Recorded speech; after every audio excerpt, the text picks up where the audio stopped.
¿Ya? ¿Por qué necesitamos hacer un poco esto? O sea, si no lo necesitamos como tal, solamente es para mejorar las gráficas. Es porque acá las métricas, si nosotros ponemos metrics punto subguión subguión name subguión subguión, o sea, por ejemplo, si yo cojo esta métrica de aquí y le pongo punto name, esa de ahí es una función. Yo a toda función que la acompañe por punto name de esta forma, me va a retornar el nombre de la función. Uy, ¿qué pasó? Ah, es que no he ejecutado esto de acá. Claro, tiene sentido. A ver, lo ejecutamos ahora y ahora sí debería de salir. Que no habíamos importado todavía la función. Entonces, por eso sale el error. Siempre que a toda función que le pongamos esto de aquí de subión name y todo eso, me va a retornar el nombre de la función. Por ejemplo, cojamos esta función de aquí y la ponemos acá. Me va a retornar eso. O sea, esto de .name no es específico de sklearn, más bien es una propiedad de todas las funciones que existen. ¿Ya? Y lo que yo hago es justamente, luego de obtener ese nombre, lo formateo para que se vea más bonito. Y luego, en una siguiente celda, lo que hago es que ese formato que yo tuve dentro de esto de aquí, eh, por acá abajo, sí, aquí está. Pero aquí está el split. Aquí lo que estoy haciendo es obtener simplemente las siglas de la métrica. O sea, justamente aquí les dejé comentado, siglas de la métrica. Entonces, en el título, yo tengo aplico una función de join en el cual está justamente esto de lo de las siglas de la métrica y el título está pasado acá. O sea, aquí justamente le ponemos el set title en el que ponemos escalabilidad según y aquí las siglas de la métrica. ¿Ya? Y ya está. O sea, son funciones ahí propias de Python, nada que ver con sklearn ni machine learning, solamente es para mejorar un poco las gráficas. Ya, y eso. Y aquí lo que yo interpreto, por un lado, son las escalas. Son escalas muy, muy pequeñas, porque están en menos 27, menos 14, menos 16. ¿Ya? Y hay que entender la diferencia entre estas escalas, porque no es lo mismo comparar este 2 con este 2. ¿Ya? Este 2 es mucho más pequeño que este 2 porque este 2 pertenece al menos 16. Este 2 en cambio pertenece al menos 14. ¿Ya? Entonces es diferente. Tenemos que tenerlo en cuenta. Pero como tal, como vemos que son muy pequeños, básicamente decimos que el error es muy mínimo. Aparte, también podemos concluir que pues no varía mucho con la cantidad de la data y que también básicamente converge muy rápido. Ya llegamos a ver, al, esto ya está ejecutado, ya está para cada 10%, ejecutamos la función y se demora un poquito. Eso sí, se demora un poquito y ahí está. Entonces, no, o sea, al inicio podríamos decir que sí, está un poco errático. Pero, o sea, en cuestiones por la escala, básicamente podemos concluir que es como una línea recta cerquísima del cero, por cuestiones de la escala. ¿Ya? Entonces, eso. Y el hecho de que estén tan pegaditas significa desde el inicio que estén así de pegadas. Si recuerdan, nuestras funciones, cuando les expliqué esto de las funciones, al inicio realmente están un poco más separadas. Si desde el inicio están bien pegadas, significa que convergen mucho más rápido y que realmente no necesitamos pasarle tanta data para el entrenamiento. Con poca data le es suficiente. Ya. Pasando a, y aquí les dejé como que unos comentarios sobre ello. Pasando a los modelos de regresión múltiple, vamos a analizar ya un dataset más chévere, por así decirlo. En regresión múltiple vamos a analizar un dataset con simplemente valores numéricos y en regresión polinomial vamos a analizar un dataset con valores numéricos y categóricos. ¿Ya? Ahora, ya entrando a esto de estos modelos, a estos dos modelos, en cada uno de ellos vamos a hacer unas técnicas de feature selection. ¿Ya? Entonces, en esta parte, atentos, porque vamos a hacer lo de feature selection. Aquí, este es el código utilizado para importar lo que es un dataset de diabetes, en el cual pues hay un conjunto de datos que pertenecen justamente a propiedades de la diabetes y el target pues básicamente es un diagnóstico que se le da. Ya no vamos a interpretar mucho la data, solamente vamos a utilizar los modelos y vamos a aplicar ciertos conocimientos referentes lo de, a lo de feature selection y a las evaluaciones. Ya, la interpretación, cuando ustedes apliquen en su proyecto, traten de consultarle cualquier cosa a sus mentores para la parte de la interpretación. Entonces aquí, si ejecutamos esta celda de código, pues importamos la data. Aparte, aquí nosotros vemos desde ya, tenemos una variable categórica, que es la del sexo. ¿Ya? Si bien esta variable categórica no es del todo, o sea, es como, está puesta como numérica, la verdad es que sí es categórica.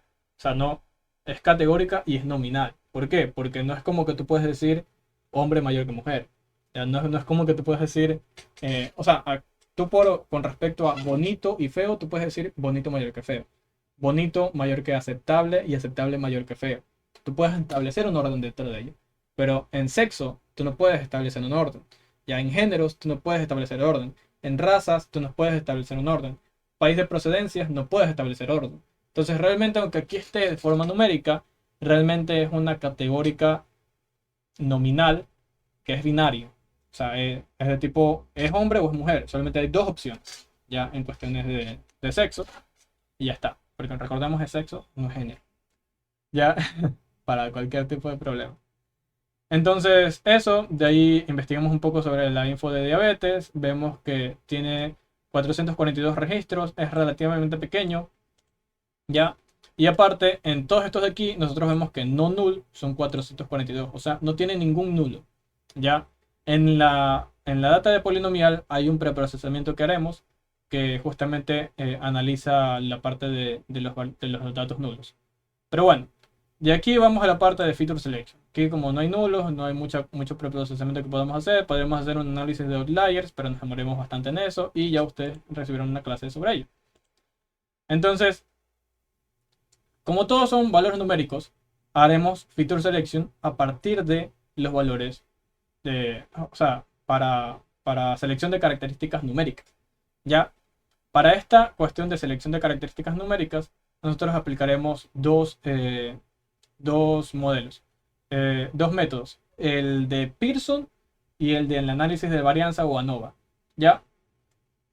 Eh, o sea, realmente deberíamos de o escoger el de Pearson o escoger del análisis de varianza de ANOVA. ¿Ya? Pero vamos a ver los dos para que ustedes los conozcan. ¿Ya? Pero antes de ello, antes de entrar a ellos, nosotros tenemos que analizar una cosa. Nosotros queremos que este feature selection sea a partir de selección de características numéricas, pero sexo es categórico, por eso les resalté tanto en ello. Entonces, una forma de incluir una forma de poder incluir a una variable categórica binaria dentro de un análisis con el de correlación de Pearson es ver cuán diferente es su mediana. Y eso lo vemos por medio de un boxplot. ¿Cuál es el código para este boxplot? Está a partir de Seaborn. Simplemente le pasamos como X el sexo y como Y el target. O sea, comparamos qué tanto difiere el target si lo clasificamos por sexo. ¿Ya? Y si lo clasificamos por sexo, vemos que cuando es 1, que no sabemos si es hombre o mujer para el 1 o el 2, cuando es 1, pues la mediana está en un valor de más o menos 140. Cuando es 2, la mediana también está cerca de un valor de 140. Por lo tanto, como la mediana no cambia demasiado, y justamente los límites de estos box, o sea, el Q1 y el Q3, que son los que definen justamente los límites de este box, pues no son tampoco demasiado diferentes. No podemos decir que el comportamiento para hombre o comportamiento para mujer cambia demasiado. Por lo tanto, no hay una relación lineal. En variables binarias, nosotros decimos que puede llegar a haber una relación lineal, más no asegurarla, pero puede haber una relación lineal si estos box son diferentes. Por lo menos la mediana de estos box son significativamente diferentes. Pero aquí vemos que no son para nada diferentes. Por lo tanto, ni siquiera podríamos llegar a sospechar que hay una linealidad con la variable de sexo. Ya, como no podemos meterla dentro de este análisis de selección de características, simplemente la dejamos aparte y al final todavía la consideramos ahí porque simplemente no la podemos meter dentro del análisis. ¿Ya? Entonces, eso, importante. Siempre criterios para selección. ¿Ya? Ahora, metámonos a la parte de correlación de Pearson. Primero lo que hacemos, selección de características numéricas. Esto con select.types. Aquí no sería necesario, pero igual lo hago para que ustedes siempre tengan a la mano este código. ¿Ya? Y aparte, eliminamos la columna de sexo. ¿Ya? Para eso es el drop de sexo. ¿Ya? Esto de aquí simplemente es una línea de ejemplo que les dejé, porque realmente si se dan cuenta no se está guardando en ninguna variable, ni le he puesto un in place, que es lo que debería hacer con el drop para que se guarde. Entonces simplemente está ahí. Realmente acá es en donde lo estoy guardando. Entonces eso, solamente se lo dejo ahí para que ustedes lo revisen. ¿Ya? Y de ahí, a partir de esa matriz que obtenemos de aquí, le sacamos la correlación de Pearson. Por defecto, en la función .core se aplica la correlación de Pearson, pero de ahí hay otras correlaciones como las de Spearman y las de Kendall, que varían dependiendo de, por ejemplo, si van a sacar correlaciones con otro tipo de variables que no son las cuantitativas continuas.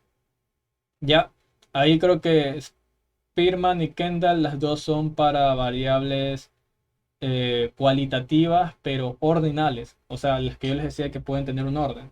Pero para las nominales, esta función de core no es para nada útil. Y ahí ustedes podrían hacer análisis de correlaciones, pueden hacerlo con tablas de contingencia y chi cuadrada, pero en fin, eso es otra historia que no vamos a topar acá. Ya, entonces eso. Y de ahí, con esto de aquí, ustedes ya tienen sus correlaciones calculadas. Esto de acá simplemente es parte de la gráfica. Ya, en donde esto de not igual a true, como que dice, nos grafica o sea, nos muestra los valores numéricos. Y el CMAP simplemente es la paleta de colores. Me gusta bastante esta paleta de colores, por lo menos en funciones de correlación. ¿Por qué? Porque te centran bastante la parte de, o sea, si bien aquí el cero no está centrado tanto en la parte blanca, lo intenta al menos. Y eso me deja que los valores positivos estén en la parte roja y los valores negativos estén en la parte azul, lo cual es muy intuitivo al momento de analizar estas gráficas. ¿Ya? Entonces, eso. Dentro de estas gráficas vemos que hay valores eh, que son eh, muy correlacionados de forma directa y muy correlacionados de forma inversa. A inversamente correlacionados me refiero que son tipo mientras el uno aumenta, el otro disminuye. Si están directamente correlacionados, significa que mientras el uno aumenta, el otro también aumenta. ¿Ya? Entonces, eso de inverso y directo nosotros lo vemos por parte del signo. Directo sería un signo positivo, que pues no se lo presenta, e inverso sería un signo negativo, que se lo presenta. Que pues, ustedes lo pueden visualizar. A nosotros no nos interesa la parte de correlación de esta línea de aquí. ¿Por qué? Porque básicamente es la correlación que existe para consigo mismos y obviamente consigo mismo siempre va a haber una correlación. Siempre va a haber un 1 aquí. O sea, si comparamos BMI con BMI, los datos siempre van a dar 1 porque están ahí. O sea, son igualitos. ¿Ya? O sea, cuando el uno aumenta, el otro aumenta de forma perfectamente igual. Entonces, por eso esa línea no es útil para analizar. Y de ahí, aparte, nosotros simplemente analizamos el triángulo inferior. O sea, podemos hacer o el triángulo inferior o el superior, cualquiera de los dos. La cosa es simplemente analizar uno, porque el otro es básicamente la réplica exacta del otro, pero invertido. Nada más. Entonces, si analizamos el triángulo inferior, nosotros nos damos cuenta que esta está altamente correlacionada, que este también está medianamente correlacionado y así. Nosotros vamos a tomar como correlaciones mayores a 0.5, tanto negativas como positivas, para, para la selección de nuestras características y solamente las correlaciones relacionadas al target. ¿Ya? O sea, que por ejemplo, aquí target, la correlación que hay con H, con MI, o sea, solamente esta parte de aquí. O podríamos tomar este vector de acá arriba también. Es lo mismo, como ustedes ven. ¿Ya? Entonces, cogemos la parte de target, ¿ya? Le calculamos el ABS, o sea, el valor absoluto, o sea, que no nos interese si es negativo o positivo, ya la calculamos el ABS y tenemos esta serie. De esta serie, obviamente no nos interesa la correlación de target con target porque es perfecta. No queremos hacer selección de características para target porque es nuestra variable de salida. Simplemente queremos hacer selección de características con estas de acá. Ya, entonces de estas simplemente seleccionamos las mayores a 5, a 0.5 y eso lo hacemos con un filtro. Ustedes ya vieron en su momento, en su clase, cómo aplicar este filtro. Ya, entonces, este iLook 2 puntos menos 1 nos permite justamente no seleccionar el target al momento de la comparación. Ya, y este se repite tanto acá como acá. Ya, entonces de ahí lo que nosotros tenemos a partir de esto, déjenme primero ejecutar. Esta de aquí está ejecutada, esta de acá. Ah, no, esta no está ejecutada. Ya, ahora sí.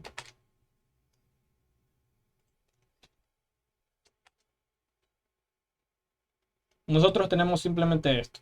Ya hemos aplicado los filtros y por lo tanto hemos seleccionado las características que queremos. Si le aplicamos un punto index, simplemente lo que cogemos son los valores de las características. ¿Ya?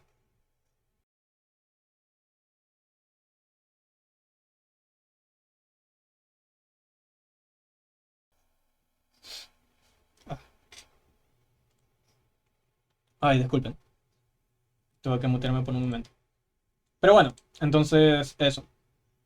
Entonces aquí nosotros hemos cogido eso, lo hemos transformado en forma de lista y hemos tenido, por lo tanto, nuestra lista de características que queremos. De ahí, hecho eso, cogemos nuestro DF diabetes, o sea, nuestro data frame original, y de ahí le sumamos lo que son, o sea, aparte de esta lista de características, conservamos todavía la columna de sexo por el hecho de que no lo podemos meter dentro del análisis, y aparte, obviamente, nuestro target, que es nuestra variable a predecir. ¿Ya? Y tenemos ahora este data frame. ¿Ya? Y eso. Entonces, de ahí, un análisis adicional que tenemos que hacer. Si bien en esta parte de aquí solamente tenemos dos características seleccionadas, y pues no es muy grande lo que tenemos que aplicar. Un análisis adicional que tenemos que hacer es la parte de los features no redundantes. Y en esta parte de los features no redundantes, nosotros tenemos que ver que de los features seleccionados, pues no haya una correlación alta entre ellos mismos. O sea, de que en este caso, como son solamente dos los seleccionados, BMI y S5, el BMI no tenga una alta correlación con el S5. Y aquí consideraremos alto a partir del 0.7. A partir del 0.7 nosotros decimos que hay una correlación alta entre ellos. ¿Qué pasa cuando hay una correlación alta entre ellos? Significa que básicamente los dos tienen una relación lineal. Y eso significa, por lo tanto, que los dos tienen muy posiblemente el mismo tipo de información que presentarle al target. O sea, tenemos dos columnas que me dan la misma información, con el cual si yo analizo una, puedo tener la misma información que si la analizara la otra. Y como recordamos, en Feature Selection, menor cantidad de variables es mejor, pues simplemente necesitamos eliminar una. Porque puede ser que incluir dos variables que me dan la misma información sería incluir dos posibles ruidos dentro de mi data. ¿Ya? Entonces, y lo cual puede afectar mi performance. Entonces, para ello, tendremos que seleccionar solamente uno si es que la correlación entre ellos fuera alta. Pero como no lo es, no lo necesitamos. Sin embargo, aquí les dejé un código en el cual si es que realmente encuentran alta correlación entre esas características, ustedes simplemente ponen aquí la lista de características que ustedes quieren eliminar y ejecutan este for. Ya tienen aquí la lista de características seleccionadas que ustedes tenían y le ponen un punto remove. O sea, remueven cada una de estas características que estaban aquí. ¿Ya? Entonces, si encuentran alta correlación entre características, ustedes simplemente seleccionan las que quieren. O sea, si por ejemplo S5 y BMI tuvieran alta correlación, entonces elijo entre o S5 o BMI. Una de las dos. No eliminamos las dos, solo eliminamos uno de esos pares. ¿Ya? Y eso. Y eso nos garantiza que las variables sean linealmente independientes, que es justamente algo que pedía criterios de selección comparativa entre modelos. Aquí, ya, cuando tenemos ya algo en regresión múltiple, significa que tenemos varias variables de entrada. Por eso eso no está dentro de regresión simple, porque no tenemos varias variables de entrada, hay solamente una variable de entrada. No hay cuestión de análisis de linealidad entre las características, porque hay solamente una característica. Cuando tenemos regresión lineal múltiple, ahí ya es diferente, porque aquí, aquí ya nos pide lo que es la independencia entre las variables predictoras. Y eso lo medimos con lo que les acabo de decir. Ya, entonces, eso. De ahí, simplemente terminamos ese análisis y podemos ejecutar nuestro modelo ya. Pero antes de pasar a nuestro modelo, revisemos otra vez otro análisis que podríamos hacer a partir del análisis de varianza. En el análisis de varianza te detecta también lo que son relaciones no lineales, ¿ya? Así que en este caso, análisis de varianza puede no ser tan bueno porque el análisis de varianza implica que pues dejemos pasar características que no son linealmente dependientes con nuestro target. Ahora, ojo, eso no significa que tengamos un buen accuracy con el otro. ¿Por qué? Porque puede ser que justamente las relaciones que hay entre nuestro target y nuestras columnas eran no lineales. Y puede ser que tengamos un mal performance, entonces, a lo que nosotros midamos los errores. Y eso lo vamos a ver, y ese mal performance puede ser que hayamos seleccionado un mal modelo. Puede ser que nuestro modelo es muy rígido y la regresión lineal es un modelo muy rígido porque simplemente te hace una línea, no se adapta a tu data. ¿Ya? Entonces, aquí en este análisis de varianza, pues hacemos la misma selección de las características. De ahí aplicamos acá el F-regression. El F-regression es una función que te permite analizar la varianza de tu data. ¿Ya? El análisis de varianza puede ser, si ustedes recuerdan en la clasificación por tipo de variables y todo eso, análisis de varianza puede ser aplicado tanto para variables de target categóricas o variables de target cuantitativas. Cuando son cuantitativas, el target significa que es para regresión. Cuando son categóricas, significa que es para clasificación. Y hay un SF classifier, si no me recuerdo, o F classification, algo así. La cosa es que esta función es específica para regresión, pero hay un análisis de varianza que es en cambio para clasificación. Este para regresión, hay una para regresión. Y eso nosotros lo podemos ver si ponemos, por ejemplo, sklearn fregression. Aquí me aparece. Esta es la documentación para fregression. Y por aquí me debería decir ese classif. Ya. Y aquí me sale para clasificación. Ya. Y eso. Ahora, simplemente aplicaríamos esta función, le pasamos el data frame, ese data frame numérico que nosotros hemos creado acá,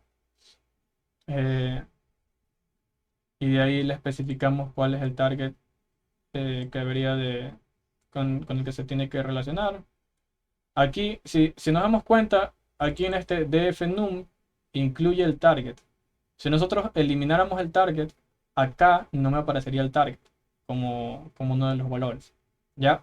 Ahora, esto de f-value y esto de p-value sería algo muy bueno analizarlo, pero se los dejo a ustedes porque es algo muy de estadística inferencial. ¿Ya?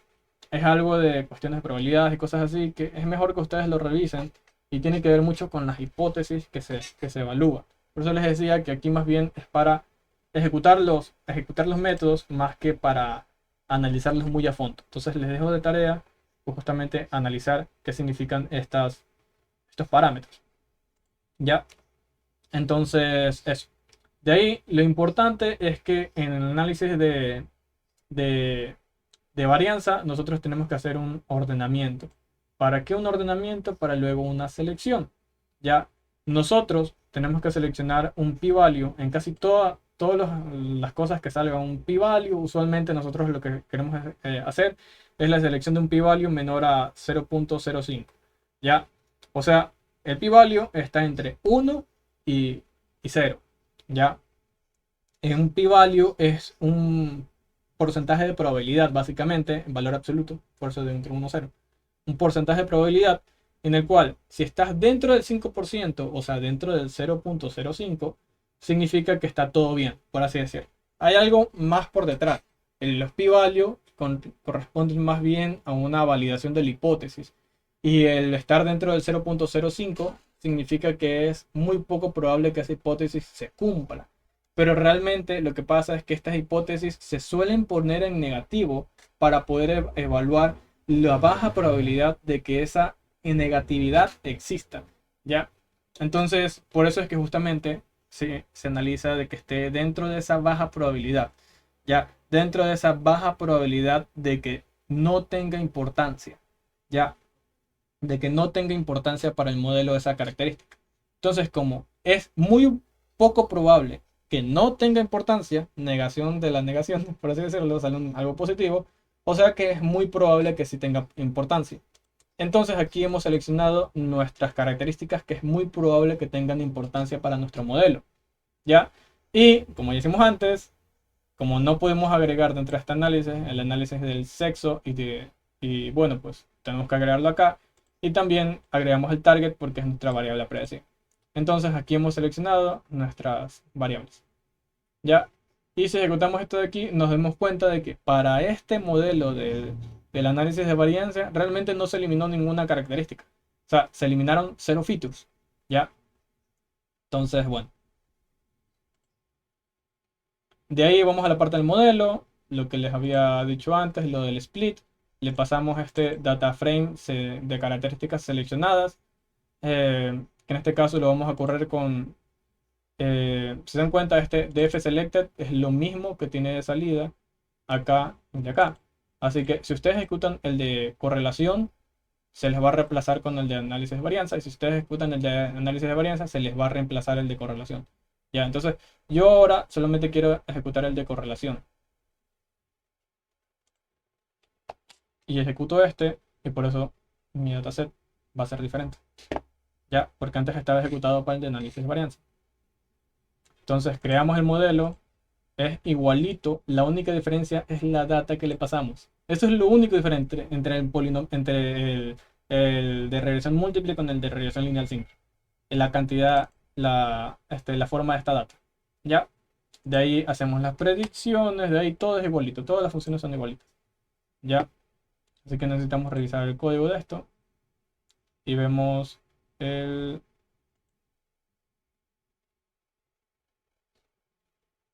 ¿Qué pasó? Ah, acá arriba creo que no lo había ejecutado. Claro, es que no. Es que aquí simplemente tengo la función que ya anteriormente habíamos creado. Eh, uso. A ver,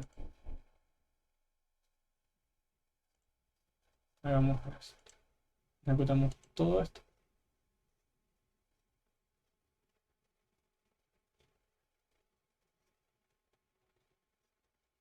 Se va a demorar un poco. Ya. Y habiendo ejecutado todo eso, ya tiene que estar todas las funciones creadas. Ahora sí, hacemos la carga del modelo. Tenemos que ejecutar todo esto de aquí. Hacemos la parte del feature selection, pero lo que nos importa es la parte de correlación. Ejecutamos el feature selection por correlación. Y ahora sí, el data split. Creamos el modelo. Tenemos las predicciones. Visualización, ya está. Ya. Y entonces acá está lo que yo les decía. Justamente aquí se crea una nube de puntos en el que difiere un poco del valor que debería de ser. O sea, este punto de aquí difiere un poco de este punto de aquí, que es lo que se supone debería de ser y todo eso. ¿Ya? O sea, hay ciertas diferencias. Y bueno, pues aquí nosotros vemos que principalmente se centra en un rango de datos. O sea, si nosotros ponemos en paralelo, esa línea que está ahí, ya la movemos un poco para acá, la movemos un poco para acá, Entonces, esa línea, básicamente esas dos líneas que estarían ahí, básicamente van a englobar casi todos los puntos que están. Eso significa que la variabilidad es constante a lo largo de esa línea. ¿Ya? Si nosotros lo vemos desde este otro punto de vista de los residuos, eh, vemos algo un poco parecido. O sea, no hay una varianza tan grande. ¿Ya? Eh, y eso. De ahí, bueno, no, en realidad sí hay una varianza grande. Pero bueno, o sea, la varianza es grande, pero es constante. Sí, porque entre 240 hasta acá son 100, casi 100 valores. Justamente se lo he marcado acá. Aquí se visualiza mucho mejor esa cantidad de error en términos brutos, ¿no? Hagamos una cosa. Veamos el JTrain. Hay una cosa que quiero comprobar. Si está en forma de serie, por lo tanto yo puedo ponerle Scribe. Y al ponerle Describe, lo chévere de Describe es que te da los valores mínimos y los valores máximos. Entonces el mínimo que tiene aquí es de 25 y el máximo que tiene aquí es de 346. Eso nos puede ayudar a la interpretación de la data. Significa que si es de 100, básicamente, si hay valores como que de 100, básicamente tienen un error de como que el 30% por ahí. Diferente entre 30 y 40% como max debería de ser. Por ahí. Bueno, y como máximo respecto al valor máximo, ¿no? Porque de ahí la media de los valores es de 153. Así que si tenemos un valor de 100, es básicamente, con respecto a la media, un error de como un poco más del 100%. Entonces, bueno, en fin, eso veámoslo mejor acá. Y si lo vemos aquí, en esta línea de acá, nosotros vemos justamente lo que nos imprime referente a estos errores. Del mean absolute error, el mean square error y el mape de acá. Ya, detallándonos específicamente en lo de aquí, bueno, pues parece que justamente si era de un era como de un 40%. Bueno, si era de un 40%, si lo hacemos de un mean square error, en promedio el error varía en unos 2876. Recordemos que este de aquí está a la escala del valor de la salida. Así que es un valor un poco grande. Supongo que en parte porque los valores son un poco altos. Pero no son tan altos. Bueno, igual el mapa me ayuda mucho más para esta data. Eh, en fin.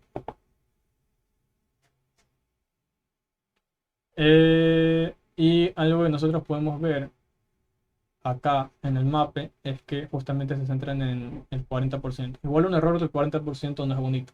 Un error del 40% sí es significativo. Así que esta data la podemos considerar como que está sesgada. Y ya sabemos cuáles son bueno, más bien no la data, el problema, el modelo está sesgado. Ya, y ya sabemos los problemas que hay con un modelo sesgado. Ya, ahora, y bueno, justamente aquí en este sí tiene justamente esta boquita que tiene al inicio en forma de trompeta. Ya, y todo. Ahora denme un minuto.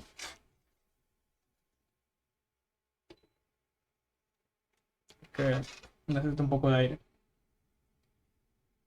Ya, ahora, para la parte de la regresión polinomial, vamos a usar otra, otro conjunto de datos, que es el California Housing. Ya, este de aquí ustedes lo verán dentro de Kaggle. Aquí les dejé un link de Kaggle. No lo importé directamente de Kaggle, pero es una fuente de... O sea, Kaggle aquí es una fuente en donde ustedes pueden consultar justamente el significado de muchas de sus variables, porque si revisamos son muchas variables. Aquí sí se ve fuertemente el por qué necesitamos el feature selection, porque hay demasiadas variables y ponerte a analizar la linealidad a mano. De todos esos de ahí, no, necesitas un proceso, necesitas un algoritmo para poderlo hacer. Ya. Entonces, básicamente, ¿en qué se basa esto de aquí? Ustedes pueden revisar la parte del overview y aquí lo que les dice es básicamente Ustedes son como que no me acuerdo si era aquí o dentro de data mismo. Sí, creo que era no overview. Pero bueno, ahí les dice que básicamente ustedes ahora son una persona que quiere saber justamente el precio de las casas y tiene una data de esta y todo. O sea, básicamente el valor a predecir es el precio de las casas a partir de muchas características que tiene esta, como el número de cuartos, los baños, cuántos carros pueden caber dentro del garaje, la superficie del garaje, si tienen garaje. En este caso no es como que si tienen garaje es un sí o un no, o un 0 o un uno. En realidad, si tienen garaje es el hecho de si en la parte de la superficie del garaje hay un cero. ¿Ya? Si tienen cero es porque no hay garaje. ¿Ya? Entonces, pero bueno, de ahí pues hacemos la carga de los datos. Hasta aquí ya la tenemos importada, así que en realidad no era necesario, pero igual. Cargamos los datos. Em, Esto sí es bastante grande. Esto ya no es como en los datasets anteriores que eran de 300, de 100, 200. Sino que este ya es de 1000. Ya es de 1000 y algo. ¿Ya?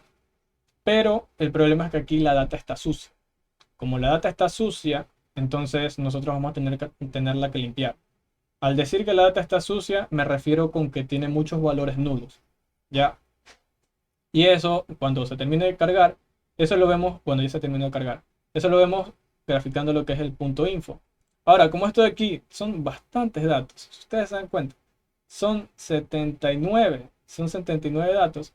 Entonces, básicamente, pues primero, bueno, parte de info dataset, si exploramos un poco esto, nosotros podemos enfocarnos simplemente en la parte de los nulos si ejecutamos esto de aquí, el punto ICNA y el punto zoom.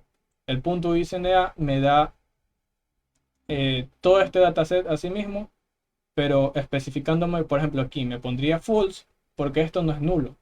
Pero por acá hay unos nulos, por ejemplo, aquí, en todo esto de aquí me pondría nulo, me pondría true porque estos sí son nulos, ¿ya? Y si se dan cuenta, hay columnas que tienen bastante nulos, ¿ya? Y nos damos cuenta, si ejecutamos esto de aquí, y revisamos que, en primer lugar, cantidad de registros. Y imprimimos la cantidad de registros total a partir del shape y cogemos el primer valor. Eso nos dice la cantidad de filas que hay, o sea, la cantidad de registros, que es de 1460. Sabiendo eso, podemos dimensionar un poco la cantidad, qué tan importante es la cantidad de nulos que hay por acá. Si se dan cuenta, PolQC, Fence y el Mix Feature son de más de 1000 valores. Es bastante el porcentaje de datos nulos que hay aquí. Por suerte no es el target, porque si fuera el target sería mucho peor. Casi no podríamos predecir, tenemos que ser un semi supervisado, como les había dicho al inicio. Entonces, este de aquí también considero que es algo muy grande, o sea, es un 50%. Y es que hay un problema en que, si bien sí, existe la imputación, podemos reemplazar esos nulos por otros valores. Pero el problema con eso es que la imputación por sí sola es introducir un ruido, como ya les había dicho en su inicio. Y al introducirle un ruido, afectamos a nuestro modelo. Y peor cuando es casi toda la columna de datos. Casi no hay punto de referencia en el cual nosotros podemos tomar un pivote en el cual podemos decir, bueno, pues a partir de esto podríamos rellenarlo de tal forma. No, es bastante la data que nosotros tenemos ahí. Por lo tanto, una forma de feature selection que hay es eliminar por completo una columna porque tiene demasiados valores nulos. Ya, esa es una de las formas de feature selection que hay, que no es algo que está dentro de las clasificaciones de arriba, sino que justamente me gustó importar esta dataset para explicarles eso de ahí. Cuando tienen una columna con demasiados valores nulos a este nivel, la eliminan, ¿ya? Porque imputar es inviable en este caso, ¿ya? Ahora, e incluso, ¿qué pasaba si nosotros hacíamos el drop de registros? Eh, bueno, o sea, digamos que cuando escogíamos esto, cogemos el dataset y aplicamos un drop.drop na. Nos quedamos sin data. Si eliminamos todos los registros con nulos, nos quedamos sin data. ¿Por qué? Porque muchos de estos registros ya tienen, por lo menos en esta columna, valores nulos. Y aparte, combina entre estas todas las posibles celdas en las cuales pueden estar estos valores nulos. Entonces, nos quedamos sin data. Entonces lo primero que deberemos hacer es eliminar esto. Pero antes de hacer eso, les quiero decir, dentro de su dataset, ustedes pueden tener ciertos detalles desde el mismo código. Pueden ver, por ejemplo, cuál es la fuente. Desde aquí es en donde yo vi que una de las fuentes es Kaggle. Pero de ahí hay otras APIs de consumo, por ejemplo, aquí, está aquí. Bueno, más bien otros links de referencia, el lenguaje en el que está, la licencia, por ejemplo, no tiene licencia, cuestiones del formato, parece. Esto de aquí no sé muy bien para cómo se usaría. Y bueno, en fin, muchas cosas. Ya. Em, y eso. Y aquí pueden tener una descripción también de la data que ustedes tienen. Y eso. Ya. No me voy a detener mucho a analizar esto de aquí. Solamente les quise dejar ese código para que ustedes sepan que existe eso de ahí. Ya. Entonces, bueno. Como ya sabíamos, y justamente aquí estaba lo que había ejecutado arriba. Me he olvidado que lo tenía acá abajo. Pues si ejecutamos el drop NA, pues nos quedamos sin registros. Así que una de las técnicas a utilizar es el eliminar como tal esas columnas que tienen bastantes valores nulos. Las eliminamos y cogemos el eje de columnas, por eso el axis igual a 1, y de ahí le aplicamos aparte el drop NA. Aplicado el drop NA, lo que hacemos es, luego de eliminar esas columnas, eliminamos los registros que tienen algún valor nulo. Entonces, como ya la mayoría de los registros no son nulos, porque hemos eliminado estas columnas con cantidad importante de nulos, pues ahora ya no nos quedamos sin data. Ahora, de 1460 registros, tenemos 1094. Siguen siendo 1000, así que no eliminamos tanta información. Ya eliminamos unos cientos de información, pero unos cientos pequeños de información. Ya. Aquí le hacemos un reset index simplemente para ordenar estos numeritos aquí. Realmente no importa de nada. Simplemente lo quise poner porque ya. Y ya. De ahí eliminamos otra cosa de feature selection. Es eliminar información que no necesitamos. Está el hecho de el ID. Como cada registro es una casa por independiente, por lo tanto el ID no nos brinda una nueva información. O sea, ya sabemos que cada registro es una casa por separado. ¿Para qué necesitamos el ID? Para que nos confirme eso de ahí. Y esto, si ustedes corren un código creo que esto ya está ejecutado. Sí, creo que sí. Bueno, si no está, debería salir un error al ejecutar esto. Sí, no está ejecutado. Ya. Si ustedes corren, ¿sí? Ahí está. Si ustedes corren un código que les evalúe los ID, punto ID. Seleccionamos la característica ID y ponemos punto unique. Nos va a dar la cantidad de valores únicos del ID. ¿Y qué pasa si vemos la longitud de este valor único, de la cantidad de valores únicos? Tenemos que en total tenemos 1094 valores únicos de ID. Y 1094 corresponde justamente a los 1094 registros. Significa que exactamente confirmamos lo que sospechábamos, que cada registro era una casa independiente. No hay una casa repetida aquí, no tiene sentido que haya una casa repetida aquí. Entonces, eh, como el ID no nos brindan una información relevante, pues simplemente lo eliminamos. Y eso es lo que hacemos aquí. Aplicamos un drop, le ponemos un in place, axis igual a 1 para decir que el drop va a ser para una columna. Lo ejecutamos y ya está. Y ahora sí vamos con estas técnicas de feature selection. Ahora, esto es un modelo polinomial. Queremos aplicarlo a un modelo polinomial. Por lo tanto, la correlación de Pearson, que mide una relación lineal entre las variables, no puede ser admisible aquí, por lo que ya les había dicho al inicio. Entonces, distance correlation es una opción viable para este caso, porque me captura relaciones no lineales. ¿Ya? Entonces, en primer lugar hacemos la selección de características. Pero ¿qué pasa? Que en esta selección de características, en las que seleccionamos valores numéricos, resulta que están los valores numéricos de años. Y años realmente no es un valor numérico cuantitativo. Está como numérico, pero realmente años es un valor cualitativo. ya, que pertenezcas al año 2022, 2023, 2024 y todo eso. Es un valor cualitativo, porque incluso ni siquiera están seguidos los años, ya, o sea, no hay años de tal fecha y hay años de diferente y hay unos saltos entre ellos y todo eso. En realidad, aquí a años lo vamos a tomar como una variable cualitativa, o sea, una variable no, este, cualitativa ordinal, porque hay un orden entre ellos, obviamente. Entonces simplemente no lo vamos a tomar para el análisis de selección de características numéricas. ¿Ya? Entonces las eliminamos para este dataset, para este data frame, que solamente va a tener características numéricas. Y aparte solamente seleccionamos los valores numéricos. ¿Ya? Entonces ejecutamos esto. Tenemos la info de estos. Vemos que ninguno tiene nulos. Chévere. ¿Ya?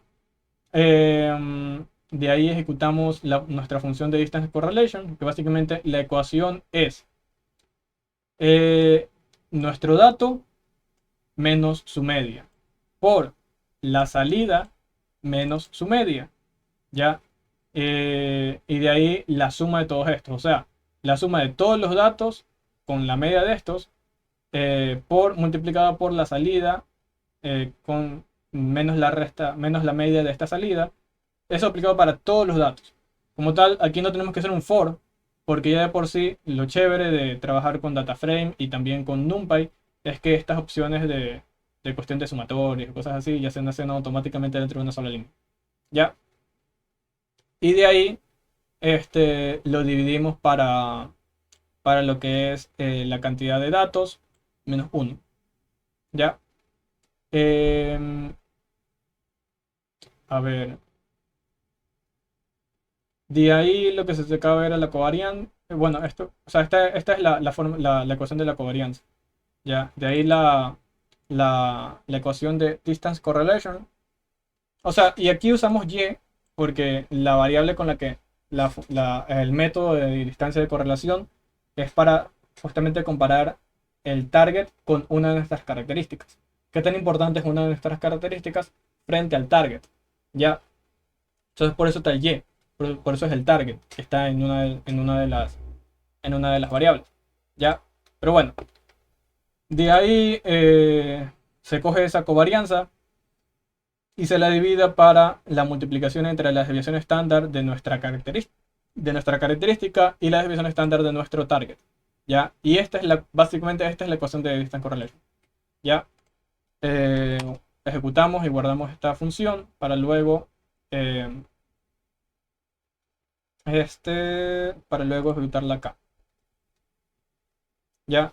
Y aquí básicamente estamos teniendo, esto no importa, aquí básicamente estamos ejecutando lo que es por cada,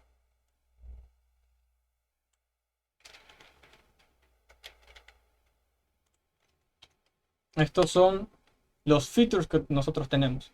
Entonces nosotros ejecutamos este range en el len de estos features para obtener un i. Y con ese i ir recorriendo a cada uno de esos features. ¿Ya? Por eso tenemos el column i, en el cual obtenemos el nombre de ese feature y lo pasamos como argumento para seleccionar esto de acá. O sea, por ejemplo, si nosotros cogemos esto de aquí y cogemos el índice 0, significa que sería el feature de ms subclass y eso de ahí. ¿Ya? Entonces estamos cogiendo justamente la columna de ese de ahí. Si cogemos y aquí justamente me dice name, que es esta de acá. Si cogemos de un 3, que es el load area, estamos, no, el 3, el índice 3 es el de acá, el del lower arc. Ya, entonces eso es lo que estamos haciendo ahí. Ya, entonces básicamente aquí estamos comparando. Estamos haciendo la distancia de correlación para, aquí está, ejecutando la distancia de correlación para un feature seleccionado y para el target. ¿Ya? Esta forma de representarlo es lo mismo que si nosotros cogiéramos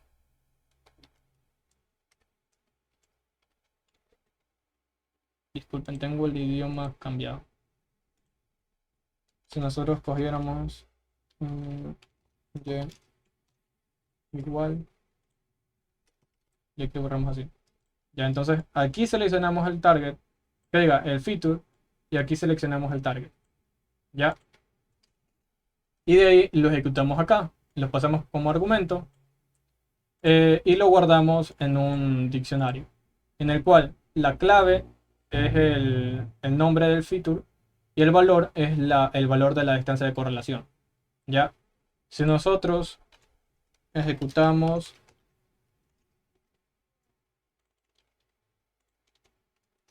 esto y lo imprimimos, vemos justamente esta impresión del diccionario. Ya, pero de ahí nosotros queremos esto ordenado. ¿Por qué? Porque queremos escoger una cantidad específica de features. Ya, con esto de distancia de correlación, la cosa es que tú tienes que escoger una cantidad específica de features, un K específico. Ya, entonces, al ejecutar sorted, te lo deja de esta forma. Y bueno, lo importante es que aquí ustedes seleccionan cuántas variables ustedes quieren para su modelo. Ya, aquí ustedes le meten mano. Ya no es un proceso automatizado. Ustedes meten mano y dicen, así como en el de correlación, ustedes establecían que el valor importante era de 0.5. Ya, aquí ustedes establecen que una cantidad adecuada para el modelo va a ser de 5. Esto de aquí es, o sea, esto de aquí, este slide, si ustedes lo ven, es más bien por Google Colab les permite hacer unas ciertas cuestiones de gráficos interactivos desde el mismo Markdown por una cuestión de que tienen inyectado un JavaScript por detrás. Entonces, básicamente, aquí ustedes pueden ingresar esto de aquí. Ya, a mí me gusta tener cositas gráficas puestas en mis cuadernos. Ya, entonces, por ejemplo, si yo le borro esto, desaparece. Si lo pongo nuevo, aparece. Ya, entonces eso. Selecciono mi valor de K. Se lo voy a borrar porque me está estorbando por ahora. Eh, ya. Selecciono mi valor de K. Ese K, pues cojo básicamente como ya está ordenado, cojo las 5 primeras, que es lo que significa esto de aquí, desde el inicio hasta el 5. Ya cojo las 5 primeras y lo que hago es regresarme el feature. Ya, de eso. Esto es lo que les había explicado al inicio en unas celdas anteriores sobre list comprehension. Ya, que ustedes lo buscarán así como list comprehend. No, era comprehend. Aquí está, list comprehension. Ya, es una forma de ejecutar un for y todo, pero mucho más optimizado. Ya, y eso. Aquí ya ustedes tienen los nombres de sus features numéricos seleccionados. De sus 5 features numéricos seleccionados. De los más importantes con el target. ¿Ya? Entonces aquí tienen su df num selected. De ahí le añaden el target. Si es que sí lo quieren. Y ya está. ¿Ya? Y aquí están los features seleccionados y todo. Entonces, ejecutamos. Dejamos eso ahí para que no se elimine mi grafiquito. Mi, mi, mi slide. Ya. Ejecutamos esto y vemos que justamente son 5 features y el target. Ninguno tiene null, todos son numéricos y ya. Ahora, lo que viene es la parte de selección de características categóricas. Ya, esto lo vamos a pasar un poco más rápido porque ya nos hemos demorado bastantito. Ya. Entonces, en esta parte de selección de características categóricas, aquí ustedes por un lado está que tienen que seleccionar estas. Básicamente toda característica categórica está establecida porque o es object o es category. O sea, el tipo que está acá, el dtype de esa columna o es object o es category. Ya, entonces nosotros cogemos este df housing cleaned. Cleaned porque recuerden que hicimos una limpieza anteriormente en la que borramos ciertas columnas y borramos ciertos registros. Por eso cleaned. Ya, ya lo nombramos así. Df housing cleaned. Ya, le ponemos en punto select the types y, o sea, seleccionamos por los tipos de object y category, que son los dos tipos de valores que puede tener una variable que es categórica. Ya, de ahí seleccionamos las columnas, porque esto de por sí solo solamente me da el data frame. Un data frame que hemos seleccionado a partir de esto de aquí. Entonces solamente seleccionamos las columnas y esas columnas, primero vemos lo que sale con columns. Me sale aquí esto de aquí, tipo index y todo eso. Lo transformamos a lista y ya está. ¿Sí ven? Eso es lo que se hace ahí. Y de ahí resulta que tú puedes hacer ciertas operaciones con las listas. Tú puedes sumar dos listas. No puedes restar dos listas, pero sí puedes sumarlas. Y lo que va a hacer es que simplemente las concatenas. Una forma de concatenar listas. Entonces aquí yo estoy concatenando esta lista de aquí, que es en base a los dtypes, object y category. Y aparte mi lista de categorías de años. ¿Ya? Entonces estoy aquí. En esa línea sola ya he seleccionado mis features de tipo categóricos. Y ahora, o sea, ya los tengo ahí. Todavía me falta seleccionar los más óptimos, obviamente. Ya. Entonces con esos features, de ahí yo simplemente tengo que coger el housing cat. Aparte, le concateno, como les dije de nuevo. De esta forma le concateno lo que es el valor de target. Y pues vemos que tenemos todos estos features categóricos. Son 42, porque empieza desde el 0. Así que aquí serían 42 features categóricos y aparte el target. Ya, entonces, ¿qué hacemos? Resulta que cuando nosotros querramos ejecutar nuestros modelos en este caso en específico vamos a hacer de Mutual Information, cuando querramos ejecutarlo, eh, todo código casi siempre necesita algo numérico, ya algo codificado. Entonces, resulta que cuando nosotros le pasemos este data frame de nuestros features categóricos para que seleccione los mejores y todo eso, eh, bueno, no, aquí no está, acá está, en el cual pues seleccionamos todos menos el target. Eh, Cuando hagamos esto, muchos de estos van a estar en formas de string. Entonces tenemos que codificarlos a valores numéricos. Pasar de string a valor numérico. ¿Ya? Y para ello hay varias técnicas en la que vamos a ver ahora. O sea, eso es encoding. ¿Ya? La que vamos a ver ahora es una muy simple que como tal ni siquiera requiere funciones de sklearn. Hay unas funciones de sklearn para encoding o codificar. Pero aquí simplemente vamos a hacer algo simple. Y es que vamos a seleccionar solamente los features que tengan 10 clases diferentes. ¿A qué me refiero con clases? Por ejemplo, tú puedes tener un feature, una columna de características en la que tienes perro, gato, perro, gato, perro, perro, perro, gato, gato, gato, perro. Esa columna puede tener una longitud de 1094. ¿Ya? Pero como tal, solamente hay valores de perro y gato. O sea, tiene dos clases. Perro es una clase, gato es otra clase. ¿Ya? Yo voy a seleccionar solamente los features que tienen 10 clases o menos. Porque para más de 10 clases se requiere otras técnicas que no entran dentro de este curso, que ustedes pueden buscarlas como encoding, ¿ya? En la que podrán encontrar codificación binaria, one hot encoding, binary encoding, que es lo que decía codificación binaria.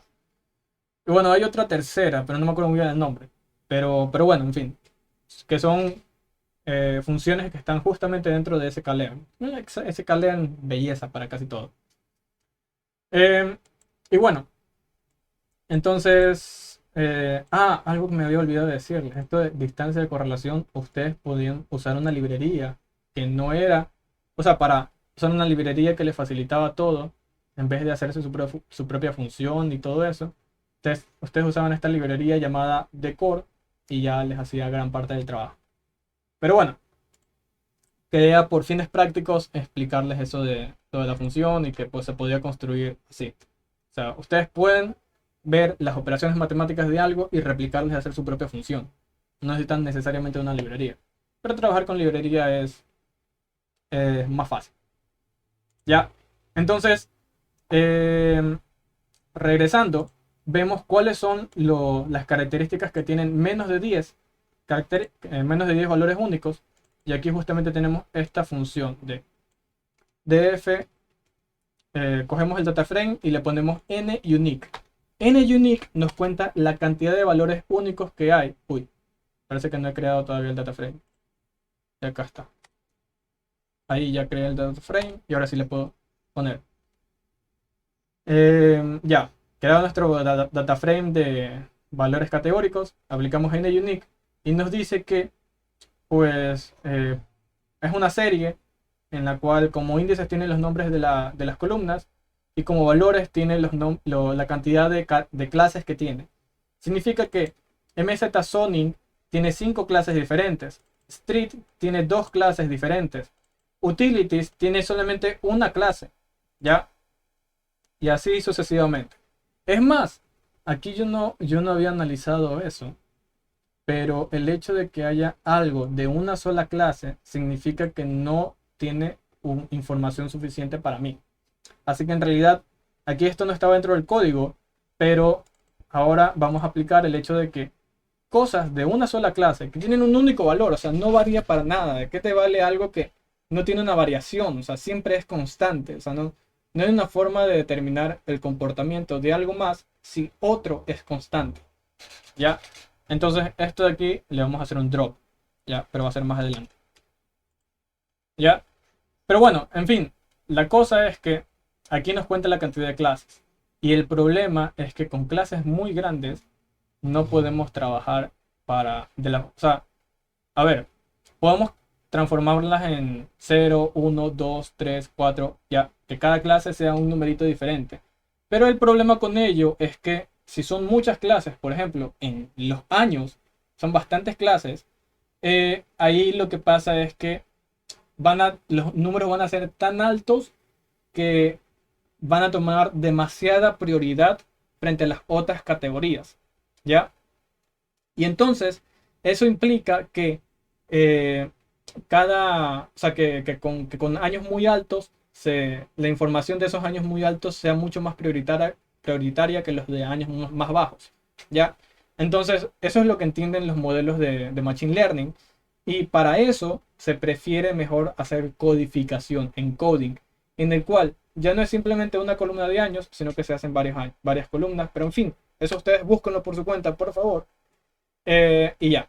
Entonces, para evitar ese problema de que le da mucha más prioridad a unos valores que a otros, justamente eh, simplemente vamos a seleccionar para fines de esta clase, vamos a seleccionar las categorías que tengan de, de 10 para abajo.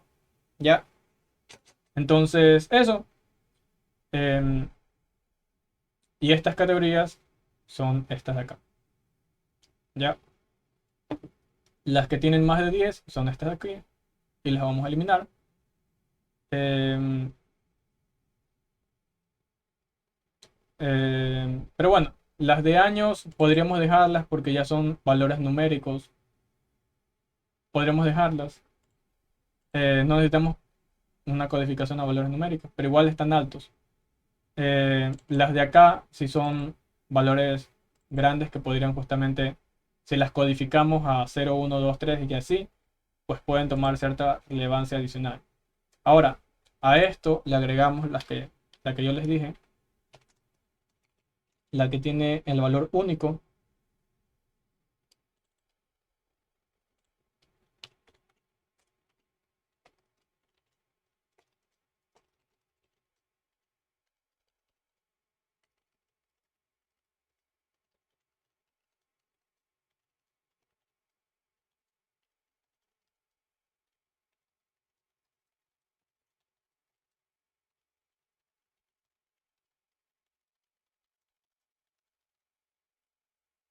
¿Ya? Entonces agregamos eso y de ahí hacemos el drop. ¿Ya? Y bueno, le hacemos el drop. Y ahora me he quedado justamente con las características para codificar. Y aquí ustedes pueden revisar este código.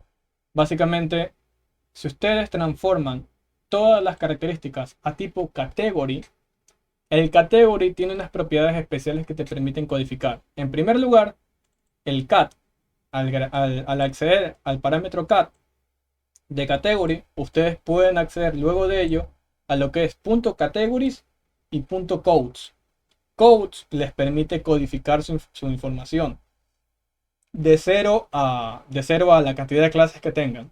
Ya, en este caso, de 0 a máximo 10, porque no hay categorías que tengan más de 10, aunque hay unas categorías que tienen 9 ni más. No hay ninguna que tenga 10 en realidad. Pero bueno,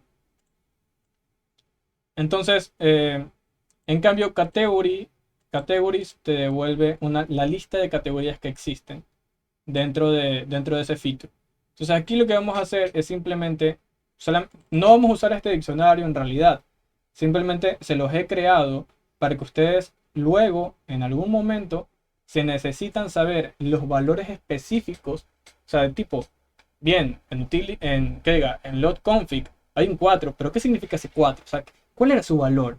Rayos, ¿por qué dice esto sin antes guardar esa información? Entonces, para eso justamente está este cat values, para que ustedes luego, ejecutando esto, eh, como que, cierto, no había guardado, aquí está el unique values, ya, ejecutamos,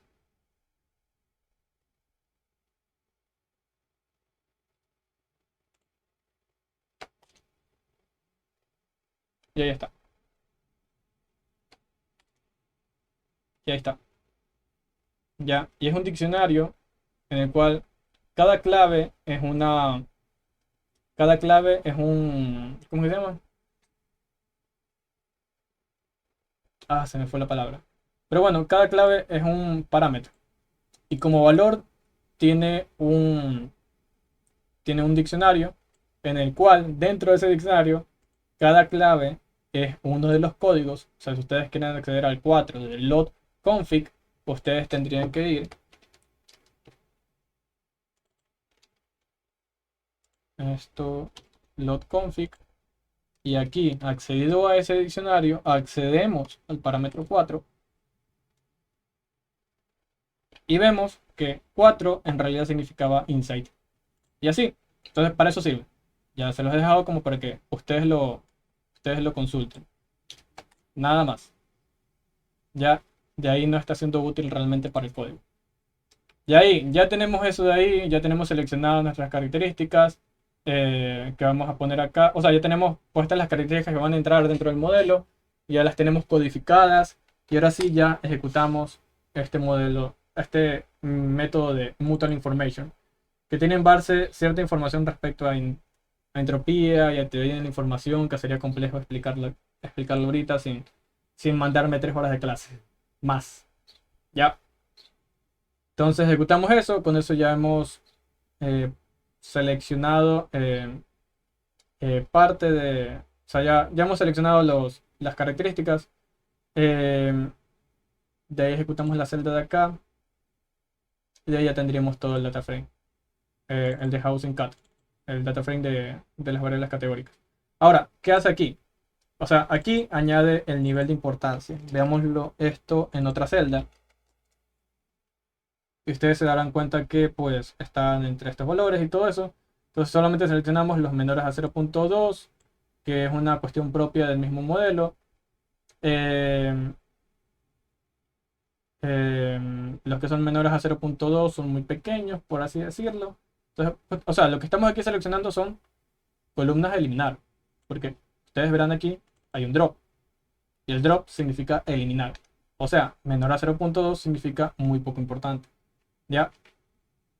Entonces, aquí estamos cogiendo las columnas muy poco importantes. Ya no puedo ejecutarlo porque ya apliqué y todo eso. Entonces ya no me va a mostrar todas. Pero si no, tendría que ejecutar todo el modelo de nuevo. Pero bueno, la cosa es que aquí yo estoy cogiendo todo el data frame excepto el target. Por eso está el -1 para omitir el target. De ahí cojo sus columnas. O sea, estoy cogiendo todas las columnas de características que existen omitiendo el target. Y aparte selecciono a partir de esta de este NumPy Array, ya selecciono solamente las que tienen menores a 0.2. O sea, le hago un filtro de tipo máscara booleana. Porque si ejecutamos esto, nos da una máscara booleana, como ustedes ven. Ya. Entonces, dentro de esta máscara booleana, pues seleccionamos solamente los que son menores a 0.2. Y eso nos permite eliminar las características que tienen un nivel de importancia menor a 0.2. Aplicamos un inplace para que eso se guarde y ponemos el axis igual a 1 para especificar que ese drop se ejecute para las columnas. O sea, eliminamos columnas. El axis igual a 1 especifica que queremos eliminar columnas. Y bueno, ahí está. Feature selection. Ya, tanto para variables categóricas como para variables continuas. Y ahora sí viene la parte del modelo. Ya, aquí viene el split. Aquí tenemos que hacer un merge de de las variables categóricas con las variables numéricas. Ya, esto no recuerdo si ustedes ya lo revisaron, pero simplemente revisen lo que es un merge. En esta clase no tiene sentido revisar qué es un merge. Pero bueno, de ahí, de esto, guardamos en una variable x que va a tener los features. Todo menos el target, por eso el -1 para omitir el target. Y de ahí en una variable y guardamos justamente solamente lo relacionado al target. Ya, si ponemos un head, vemos cuáles son las variables que terminamos seleccionando. Y si imprimimos esta celda, vemos la diferencia. Originalmente teníamos 1460 filas. Y con la limpieza llegamos a tener 1094 filas. Originalmente teníamos 80 columnas, 80 features. Y con el feature selection llegamos a una reducción de menos de la mitad de los features. Teniendo hasta 31. Hasta 31 features. ¿Ya? Y eso. De ahí, ya habiendo creado, siendo el merge entre las variables numéricas y categóricas, ahora sí pasamos a hacer el data split, en donde, como es muy grande, aquí sí le ponemos un 30% al test y un 70%, o sea, el complemento del 30% sería el 70%, un 70% para el train. Ya creamos el modelo y vemos cómo es el modelo. En esto de train, en esto de polinomial, no se confundan, no es simplemente x más x al cuadrado más x al cubo más x a la cuarta. O sea, sí, eso es una función polinomial, pero aquí es diferente. Aquí te hace todas las combinaciones posibles que pueden haber dentro de una función polinomial para que luego el modelo de regresión lineal le dé la importancia necesaria a cada uno de estos. ¿Ya? Entonces,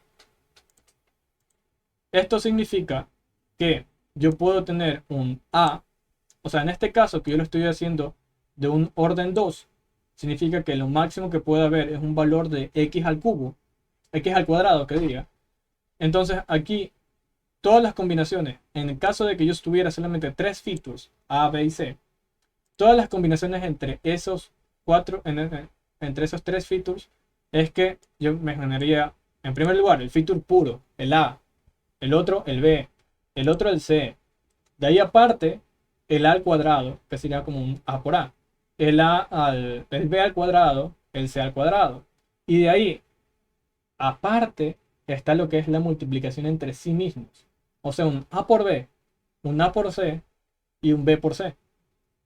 Ya, obviamente ya no vamos a usar un C por A, porque ya el A por C ya es el mismo que C por A. Entonces, eso no. Ya. Entonces, resulta que si aplicamos esto de acá,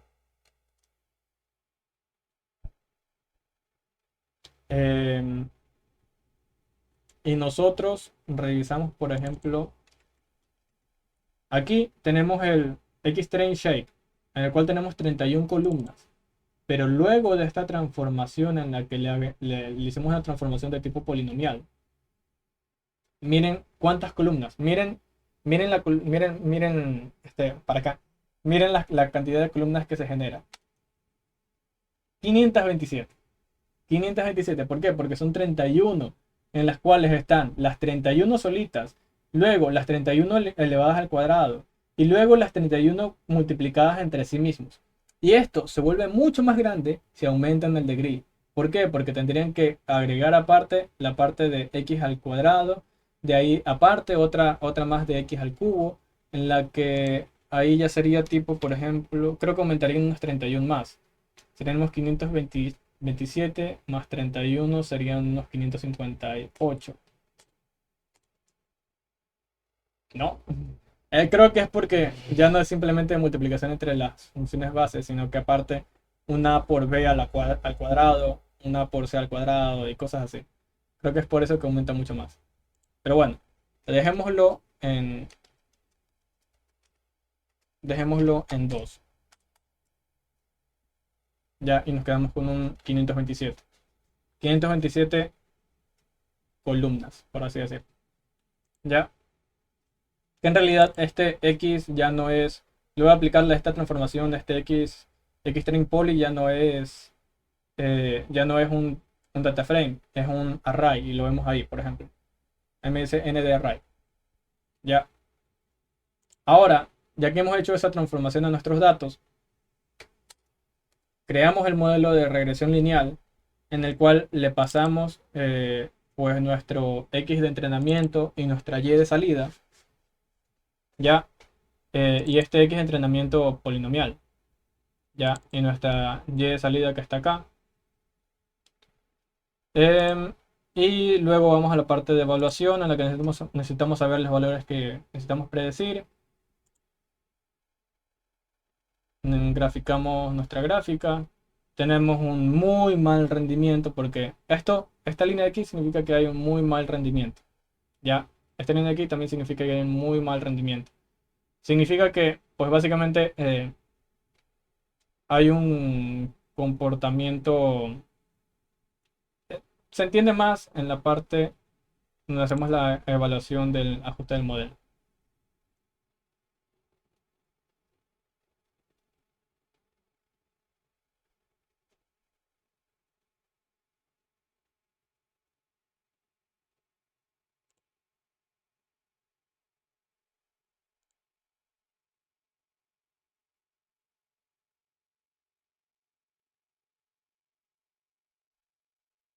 Ya, a ver,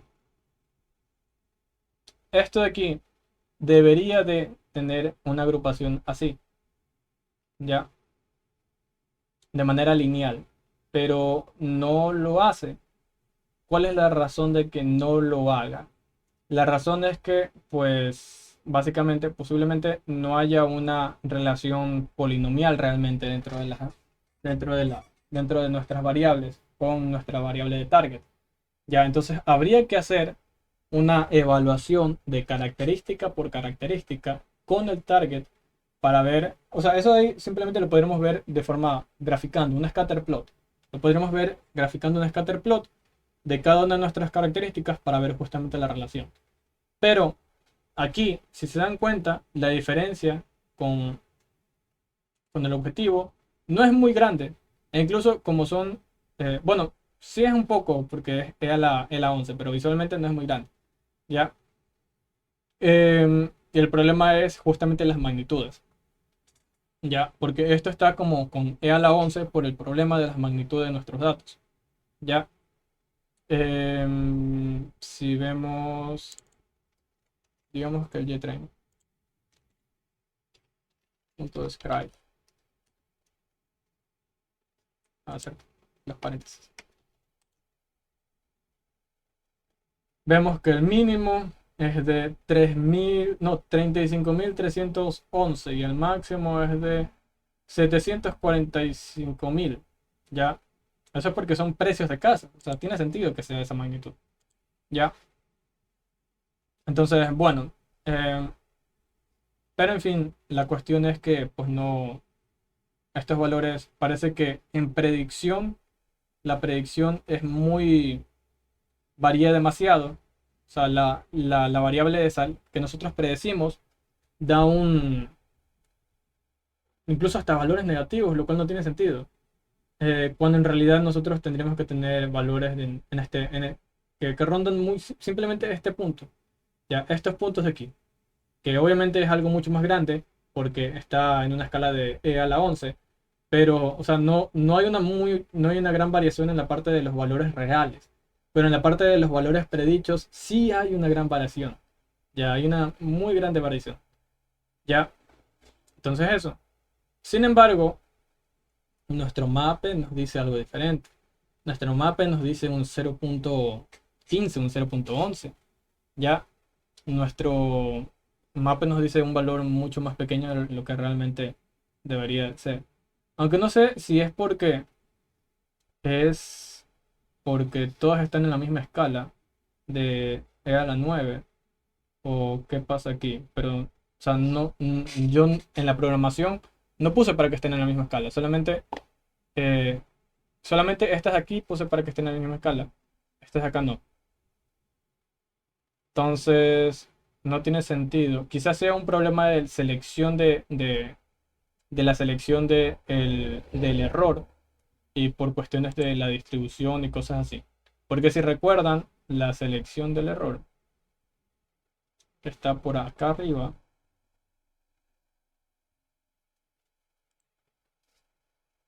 En el mape. ¿Cuándo usarla? Útil para comparar rendimientos de modelos entre diferentes escalas de datos, como series de tiempo de diferentes magnitudes, entre diferentes escalas. Ah, chévere, chévere con lo de las escalas. De ahí, problema, con valores reales en torno a cero, distribución del error sesgada con valores negativos. O sea, em, como mis predicciones tienen valores negativos y aparte muy probablemente la distribución de mi error si está sesgada, pues puede ser que eso afecte un poco al mape y veamos un poco esta distribución del error haciendo justamente cuando se refieren a error se refieren al residual por si acaso. Entonces eso lo vamos a calcular de la siguiente forma. Y el residual es el valor real menos el predicho, o sea el test menos el pred. Ya, ese es el residual. Residual igual a eso. Y queremos el histograma del residual. Punto hist. Y vemos que hay unos ciertos outliers, tiene valores negativos. No, no es tanto por el sesgo, porque este, está centrada. O sea, esta es una función normal, un poco centrada. Pero em, el centro es muy, muy grande. Creo que esto tiene un nombre de no es Laplaciano. Pero en fin, eh, probablemente sea más bien por los valores negativos. Entonces, como mis valores predichos tienen valores negativos, pues por ahí hay un problema. ¿Ya? Y no tiene sentido que tengan valores negativos. Eh, entonces, como tal, desde ya, al ver aquí valores negativos, ya sabemos algo anda mal. Ya mi modelo no está bien. Aparte, una gráfica así implica que mi predicción varía demasiado con respecto al valor real. Ya, o sea, tengo valores de menos 2 millones de miles, no sé, porque es a la 11, o sea, es a la 6 es millones, es a la 7, es a la 9 son 1000 millones, 10 11 son 100 millones, son 200, son 100.000 millones, no sé, 100 millones. A ver, 6 no, 100.000 son 100.000, son es a la 11. En fin, digamos que por ahí cerca de los 200.000, 238.500 millones. Ya, desde allá del negativo hasta un valor real que probablemente esté en, en ya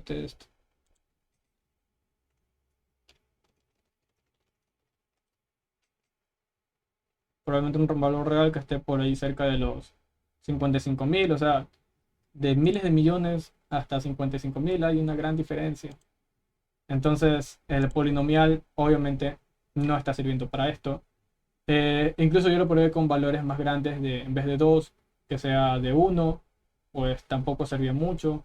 Que sea de 3 de 4 tampoco servía mucho. Entonces, si le dejamos de 1 pues casi no hay mucha diferencia. Sí hay una cierta diferencia, pero no hay mucha diferencia con la de regresión lineal.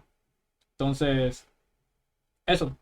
Básicamente, aquí les presenté un caso en el cual vemos gráficas en las que nos presenta que un modelo no está sirviendo para nada, para lo que realmente lo estamos necesitando.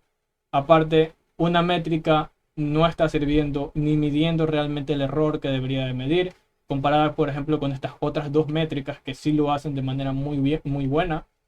Entonces, eso, chicos. La parte de la selección de submétricas, la parte de la selección de los modelos, evaluación de estos y todo eso, todo ya está dado aquí. Obviamente va a variar con los modelos de clasificación y todo eso. Y como último, los temas extras por repasar. Ya, ustedes pueden especializarse un poco más en transformación y distribución de datos. Aquí faltó hacer lo que es escalamiento de datos. Probablemente eso también ayude un poco al rendimiento del modelo, pero no quería meterme mucho porque ya por sí había mucho contenido. Tenemos 3 horas de clase. Entonces, eso. Bien. Dicho eso, pues no tengo mucho más que decir, más que simplemente agradecerles por estar escuchando la clase y pues bueno, simplemente tengan un muy buen rendimiento en sus clases. Ya, tengan muy buena tarde, muy buena noche o lo que sea. Ya, pánsela bien, gracias.